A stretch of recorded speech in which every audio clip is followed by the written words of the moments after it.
June বুধবার বাবা লোকনাথ দেবের তিরোধান দিবস। এই দিন সকলের বাড়িতে পূজিত হন বাবা লোকনাথ দেব।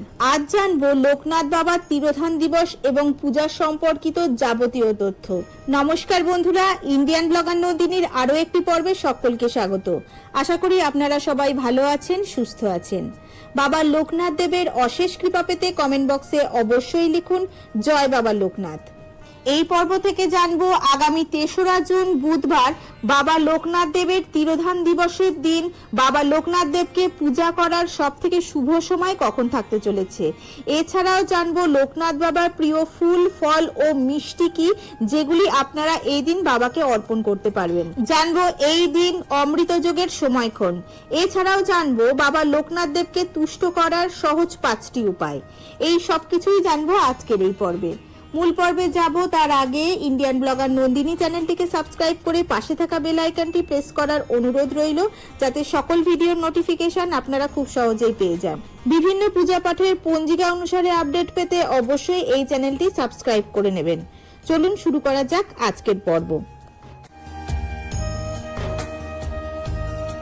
বাবা লোকনাথ দেবের পূজার দিন অর্থাৎ ৩রা জুন বুধবার অবশ্যই করুন এই 5টি সহজ কাজ। কাটবে বিপদ সংকট, মনের সমস্ত ইচ্ছা পূরণ হবে বাবা লোকনাথ দেবের কৃপায়।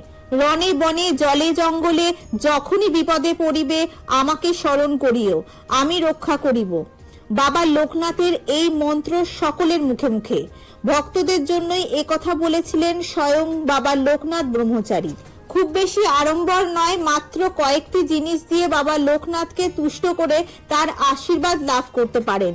ঠিক কি কি জিনিস দিয়ে পুজো করলে বাবা লোকনাথের অশেষ কৃপা লাভ করতে পারবেন তা পুজোর আগেই জেনে নিন।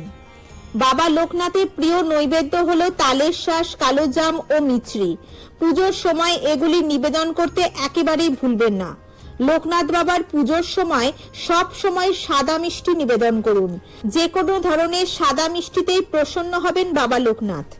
পুজো হয়ে যাওয়ার পর অবশ্যই এই প্রসাদ কোনো ছোট্ট বাচ্চাকে খাওয়াবেন, এতে ভালো ফল পাবেন। লোকনাথ বাবার আরাধনা করলে আর্থিক সমস্যা থেকে যেমন মুক্তি পাবেন, তেমনি সংকট কেটে গিয়ে বিপদ মুক্ত হবেন এবং আপনার সমস্ত ইচ্ছা পূরণ হবে। প্রতি সোমবার করে নিষ্ঠাভরে লোকনাথের পুজো করলে তার অশেষ কৃপায় মনের কামনা বাসনা সব পূরণ হবে। লোকনাথ ব্রহ্মচারী বাবাকে এই দিনে অবশ্যই নীল শাপলা বা যে কোনো সাদা ফুল বাবাকে নিবেদন করুন। বাবা লোকনাথকে শিবের অবতার মনে করা হয়, তাই তার পুজোর সময় অবশ্যই বেলপাতা দিয়ে পুজো করুন। এবার জানবো বাবার প্রিয় ফুল, ফল এবং মিষ্টি, যেগুলি আপনারা এই দিন বাবাকে অর্পণ করে খুব সহজেই বাবার আশীর্বাদ লাভ করতে পারবেন।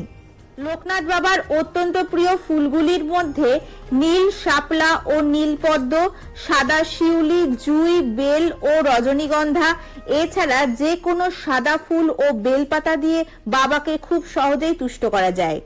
লোকনাথ বাবার পুজোয় সাধারণত পাকা ও মিষ্টি মরশুমি ফল নিবেদন করা হয়।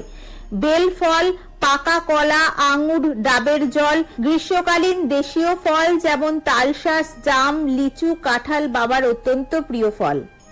বাবা লোকনাথের ভোগের ক্ষেত্রে সাত্ত্বিক এবং ঘরোয়া খাবারই প্রধান।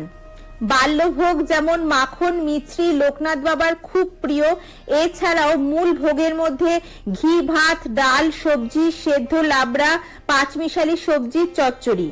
মিষ্টির মধ্যে ক্ষীর, চাল ও সাবুর পায়েস এবং ছানার সাদা মিষ্টি অত্যন্ত প্রিয় বাবার। এবার জানবো ৩রা জুন বুধবার লোকনাথ বাবার তিরোধান দিবসের দিন বাবাকে পূজা করার সব থেকে শুভ সময় কখন থাকতে চলেছে এবং এই দিন অমৃত যোগের সময়ক্ষণ। অর্থাৎ 2026 সালে বাংলা 1433 বঙ্গাব্দে লোকনাথ বাবার তিরোধান দিবস অনুষ্ঠিত হতে চলেছে ৩রা জুন 2026, বাংলার 19 জ্যৈষ্ঠ 1433 বুধবার।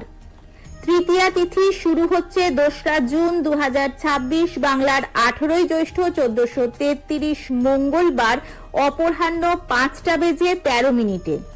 তৃতীয়া তিথি সমাপ্ত হচ্ছে ৩রা জুন 2026, বাংলার 19 জ্যৈষ্ঠ 1433 বুধবার রাত্রি 7টা বেজে 2 মিনিটে।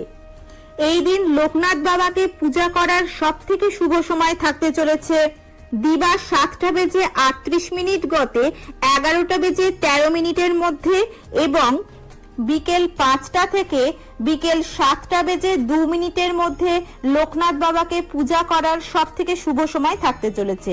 এই দুটি শুভ সময়ের মধ্যে যে কোনো একটি সময়ে আপনারা লোকনাথ বাবার পূজা সম্পন্ন করতে পারেন।